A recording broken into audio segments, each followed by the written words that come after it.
Hello दोस्तों, मैं हूँ सोनाक्षी। आज मैं जो सत्य घटना आप लोगों के लिए लेकर आई हूँ वो है दिल्ली के कापासेड़ा की। यह वारदात किसी फिल्मी स्टोरी से कम नहीं है। इसमें प्यार भी है, धोखा भी है और हत्या जैसा संगीन जुर्म भी है। 2011 में एक लड़का गायब हुआ था और 2018 में वो मिला, वो भी मरा हुआ।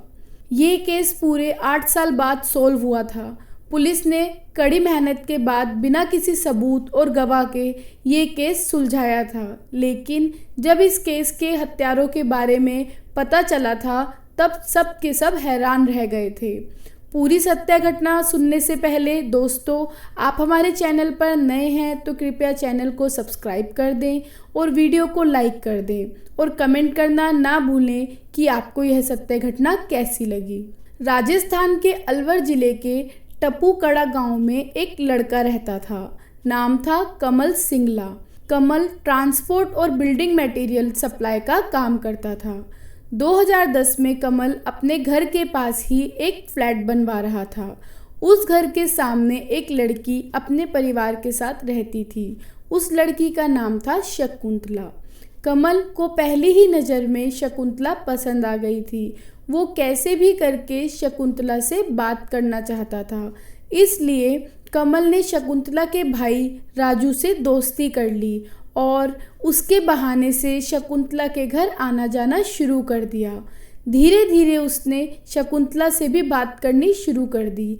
दोनों अच्छे दोस्त भी बन गए और दोनों एक दूसरे से प्यार करने लगे। वो दोनों छुप छुप कर मिला करते थे, लेकिन वो कहते हैं ना कि इश्क और मुश्क छुपाए नहीं छुपते। ऐसा ही इन दोनों के केस में भी हुआ। कहीं से ये बात शकुंतला के घर वालों को पता चल गई। उन्होंने शकुंतला का घर से बाहर निकलना बंद करा दिया। शकुंतला के भाई ने भी कमल से बात करना बंद कर दिया। कमल को समझ नहीं आ रहा था वो क्या करे। वो जानता था कि दोनों की जाति अलग होने के कारण शकुंतला के घर वाले नहीं मानेंगे, लेकिन वो शकुंतला को खोना भी नहीं चाहता था। इसलिए वो शकुंतला के घर जाता है और उसके पिता के सामने शकुंतला से शादी का प्रस्ताव रखता है। शकुंतला के पिता उसे साफ साफ मना कर देते हैं और कास्ट अलग होने की बात बोलते हैं। फिर शकुंतला के घर वाले जल्दी से उसके लिए लड़का ढूंढने लगते हैं। थोड़े ही दिनों में उनकी तलाश खत्म हो जाती है। दिल्ली के समालखा कापासेड़ा निवासी रवि कुमार पुत्र जय भगवान का रिश्ता शकुंतला के लिए आता है। शकुंतला का परिवार जल्दी से ही इस रिश्ते के लिए मान जाता है। शकुंतला इस रिश्ते से बिल्कुल भी खुश नहीं होती। वो बहुत कोशिश करती है कमल से बात करने की, उससे मिलने की, लेकिन वो उससे नहीं मिल पाती। 8 फरवरी 2011 में शकुंतला की शादी उसकी मर्जी के खिलाफ रवि से हो जाती है। शादी के अगले दिन ही शकुंतला अपनी तबीयत खराब होने का बहाना बनाकर अपने मायके अलवर वापस आ जाती है। शकुंतला बिल्कुल भी वापस नहीं जाना चाहती थी, लेकिन उसके परिवार वालों ने उसे बहुत समझाया और शादी के पूरे 2 हफ्तों बाद उसे वापस उसके ससुराल कापासेड़ा छोड़ आए। शकुंतला भी चुपचाप ससुराल में रहने लगी। शकुंतला के परिवार वाले सोच रहे थे कि शकुंतला अब कमल को भूल जाएगी और रवि के साथ अपनी ज़िंदगी की नई शुरुआत करेगी, लेकिन शकुंतला और रवि का साथ लंबे समय तक नहीं चल पाया। 22 मार्च 2011 को शकुंतला का पति रवि रहस्यमय तरीके से गुमशुदा हो जाता है। दरअसल शकुंतला की बड़ी बहन का ससुराल भी दिल्ली में ही था, इसलिए शकुंतला रवि को बोलती है कि उसे अपनी बहन के घर उससे मिलने जाना है। दोनों शकुंतला की बहन के घर जाने का प्लान बनाते हैं।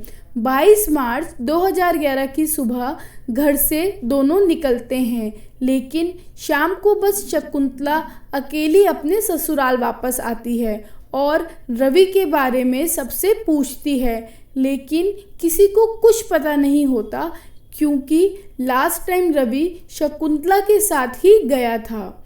सब लोग रवि को बहुत ढूंढते हैं उसके हर दोस्त के यहाँ पूछा जाता है, लेकिन रवि कहीं नहीं मिलता और उसका फ़ोन भी बंद जा रहा था। थक हार के रवि के पिता जय भगवान अगले दिन 23 मार्च 2011 को पुलिस स्टेशन जाकर रवि की मिसिंग कंप्लेंट फाइल करवाते हैं। पुलिस भी रवि की तलाश करना शुरू कर देती है। सबसे पहले पुलिस शकुंतला से पूछताछ शुरू करती है, क्योंकि लास्ट टाइम शकुंतला ही रवि के साथ थी। शकुंतला बताती है कि वो रवि के साथ अपनी बहन के घर गई थी। रवि ने उसे उसकी बहन के घर के बाहर छोड़ दिया और बोला कि 2-3 घंटे बाद वो उसे लेने आ जाएगा। लेकिन जब बहुत देर तक रवि वापस नहीं आया तो शकुंतला ने रवि को कॉल किया। उसका फ़ोन भी स्विच ऑफ जा रहा था। फिर शाम को शकुंतला अकेली ही अपने ससुराल वापस आ गई, यह सोचकर कि रवि वापस घर अकेला न आ गया हो। पुलिस शकुंतला की स्टेटमेंट के बाद रवि को ढूंढना शुरू कर देती है, लेकिन रवि का कहीं भी पता नहीं चल पाता और ऐसे ही 1 महीना बीत जाता है। थक हार कर रवि के पापा अब फिर कापासेड़ा थाना जाते हैं। इस बार अपने बेटे के अपहरण की एफआईआर करवाते हैं।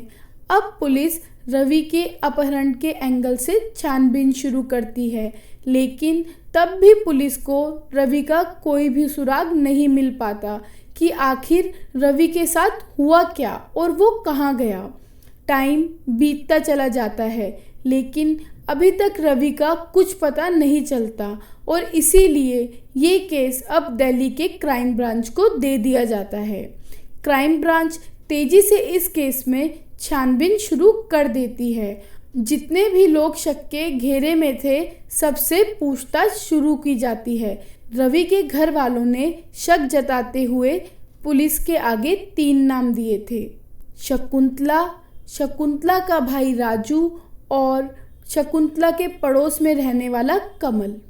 शकुंतला और उसके भाई राजू से भी पूछताछ की जाती है।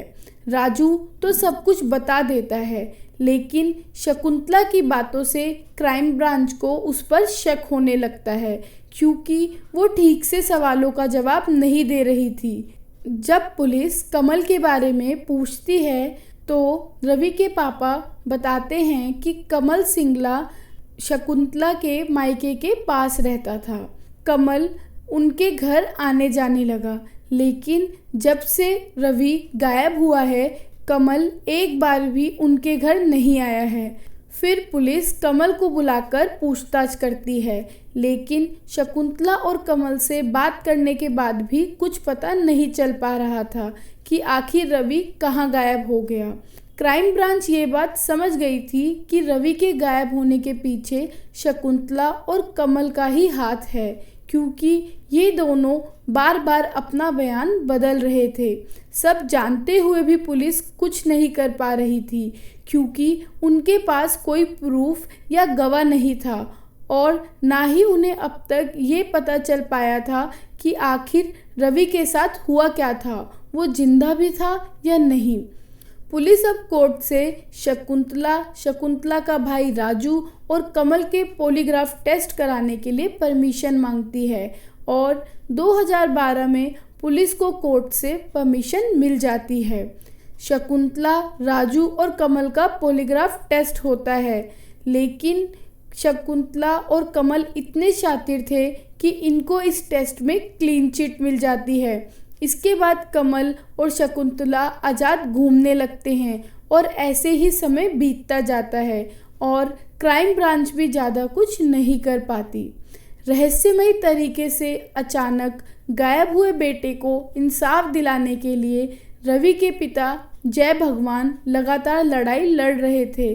कई सालों तक बेटे का पता ना चलने और न्याय भी ना मिलने पर जय भगवान ने दिल्ली हाई कोर्ट में 2017 में फिर से एक अपील की, जिसकी वजह से फिर से क्राइम ब्रांच पर दबाव पड़ता है।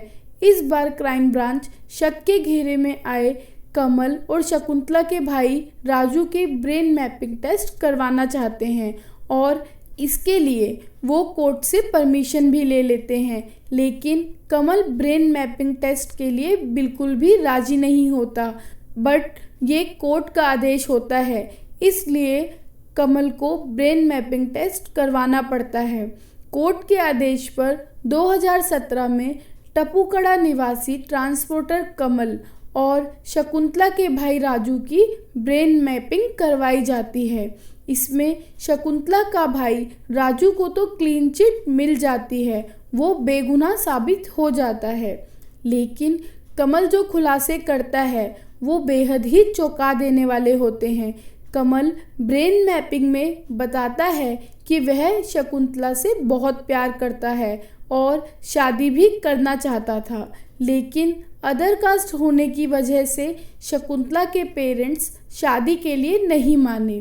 फिर शकुंतला और मैंने भागने का प्लान बनाया, लेकिन मुझे डर था कि हम दोनों जल्दी ही पकड़े जाएंगे, इसलिए मैंने शकुंतला से कहा कि वह अब रवि से चुपचाप शादी कर ले, और शकुंतला ने वैसा ही किया।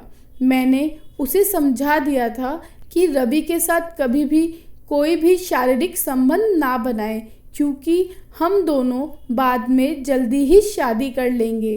टेस्ट के दौरान कमल ये भी एक्सेप्ट करता है कि रवि को ठिकाने मैंने ही लगाया था। पुलिस को ब्रेन मैपिंग टेस्ट में एक बड़ी कामयाबी हासिल हुई थी, लेकिन अभी भी पुलिस के पास कोई सबूत नहीं था और बस इस टेस्ट के आधार पर वो कमल और शकुंतला को अरेस्ट नहीं कर सकते थे। इसलिए ब्रेन मैपिंग टेस्ट के बाद पुलिस इन दोनों को छोड़ देती है और दिल्ली से बाहर ना जाने की हिदायत देती है।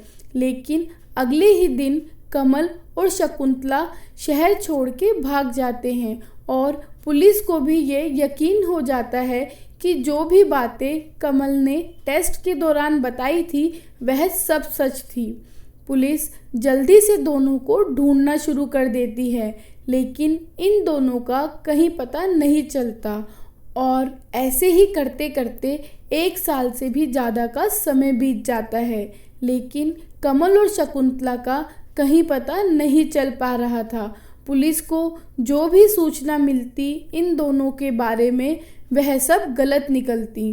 अब साल 2019 आ जाता है, तभी 28 सितंबर 2019 को पुलिस को शकुंतला के बारे में एक टिप मिलती है कि शकुंतला राजस्थान अलवर के शालीमार कॉलोनी में रह रही है। शकुंतला पिछले 2 सालों से पुलिस को चकमा दे रही थी, इसलिए पुलिस इस बार किसी भी कीमत पर शकुंतला को पकड़ना चाहती थी। टाइम वेस्ट ना करते हुए पुलिस ने रात में ही शालीमार कॉलोनी के घर घर जाकर शकुंतला को ढूंढना शुरू कर दिया और बड़ी ही मेहनत के बाद शकुंतला पकड़ी गई। पुलिस शकुंतला को अरेस्ट करके दिल्ली के कापासेड़ा ले आती है। अब पुलिस शकुंतला से सख्ती से पूछताछ करती है, तो शकुंतला ने जो खुलासा किया वो बेहद ही चौंका देने वाला था। शकुंतला बताती है कि जब डिफरेंट कास्ट की वजह से कमल और शकुंतला की शादी के लिए उसके घर वालों ने मना कर दिया था और उसकी शादी रवि के साथ फिक्स हो जाती है, तब कमल एक प्लान बनाता है। शकुंतला से कहता है कि हम घर से भागेंगे तो जल्दी ही पकड़े जाएंगे, इसलिए तुम रवि से शादी कर लो और अगले ही दिन कोई बहाना बना के अपने घर वापस आ जाना और भूल कर भी रवि को अपने साथ शारीरिक संबंध मत बनाने देना, हम दोनों बाद में शादी कर लेंगे। शकुंतला वैसा ही करती है। शादी के अगले ही दिन तबीयत खराब होने का बहाना बनाकर वो अपने मायके आ जाती है और 2 हफ्तों तक वहीं रहती है। फिर अपने पेरेंट्स के बहुत समझाने के बाद वो वापस अपने ससुराल आ जाती है, लेकिन वो रवि के साथ कोई शारीरिक संबंध नहीं बनाना चाहती थी, इसलिए वो रवि को झूठ बोलती है कि मैंने हमारी शादी सफल बनाने के लिए एक मन्नत मांग रखी है कि हम शादी के बाद 1 महीने तक शारीरिक संबंध नहीं बनाएंगे। और रवि भी शकुंतला की ये बात सुन के मान जाता है कि जब तक मन्नत पूरी नहीं होती वो वैसा ही करेगा जैसा शकुंतला चाह रही है। अब शकुंतला और कमल दोनों फ़ोन पर बात करने लगते हैं और ये प्लान बनाते हैं कि रवि को बीच में से कैसे हटाया जाए। दोनों जल्द ही एक प्लान बनाते हैं और इस प्लान में कमल अपने एक टेम्पो ड्राइवर गणेश को भी शामिल कर लेता है। इसके लिए कमल गणेश को 70,000 रुपये देता है। कमल शकुंतला से कहता है कि वो किसी भी तरह रवि को लेकर घर से बाहर आए। शकुंतला ऐसा ही करती है।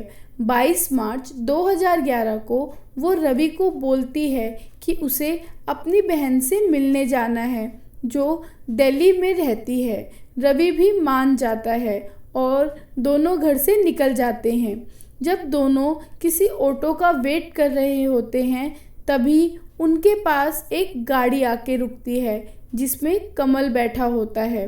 रवि कमल को पहले से ही जानता था क्योंकि कमल उनके घर आया जाया करता था। वो शकुंतला के घर के सामने ही रहता था और शकुंतला सबके आगे कमल को भाई भी बोला करती थी, इसलिए रवि या उसके घर वालों को भी कोई प्रॉब्लम नहीं होती थी। कमल 2-3 बार रवि के घर आया था। वह उन दोनों से कहता है कि वो उन्हें शकुंतला की बहन के घर छोड़ देगा। रवि और शकुंतला बेझिझक कमल की गाड़ी में बैठ जाते हैं। गाड़ी में पहले से ही गणेश बैठा हुआ था। फिर ये चारों शकुंतला की बहन के घर पहुंच जाते हैं। कमल रवि को ये बोलकर गाड़ी में रोक लेता है कि उसे रवि से कुछ प्राइवेट बातें करनी है। रवि भी कमल के साथ गाड़ी में रुक जाता है और शकुंतला अपनी बहन के घर अंदर चली जाती है। अब पुलिस को यहाँ तक तो सब पता चल गया था, लेकिन आगे गाड़ी में क्या हुआ वो सब पुलिस को कमल ही अच्छे से बता पाता। इसलिए अब पुलिस ने कमल की तलाश और तेज़ी से स्टार्ट कर दी। इसी बीच पुलिस के हाथ कमल का ड्राइवर गणेश लग जाता है। पुलिस उससे सख्ती से पूछताछ करती है।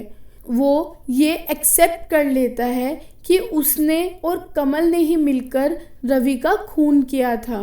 फिर वह कमल का दूसरा नंबर पुलिस को दे देता है और अक्टूबर 2019 में छापामारी करके पुलिस कमल को भी अरेस्ट कर लेती है। फिर कमल पुलिस को आगे बताता है कि वो रवि को गाड़ी में बैठाकर थोड़ा आगे ले गया और उसे जूस पिलाया जिसमें उसने पहले से ही नींद की गोलियां मिला रखी थी, जिसे पीते ही रवि बेहोश हो गया। फिर कमल ने उसका गला दबाकर उसे मार डाला। कमल और गणेश रवि की लाश गाड़ी में ही रखकर उसे अलवर ले गए। कमल ट्रांसपोर्ट का काम करता था और टपुकड़ा बस स्टैंड के पास हाईवे पर एसके टावर के नाम से ऑफिस खोल रखा था। हत्या के बाद उसने अपने ऑफिस के सामने खाली जंगल में शव को दबा दिया ताकि उसकी नज़र भी बनी रहे। ब्रेन मैपिंग टेस्ट के बाद पुलिस से बचने और हत्या के सबूत मिटाने के लिए कमल अलवर में वापस उस जगह पहुंचा जहां पर उसने रवि की हत्या कर शव जमीन में दफना दिया था। सालों पहले जहां जंगल था, शव दबाने का किसी को पता नहीं चला। बाद में चारों तरफ मकान बन गए, लेकिन जहां शव दबाया वह जमीन अब तक खाली थी।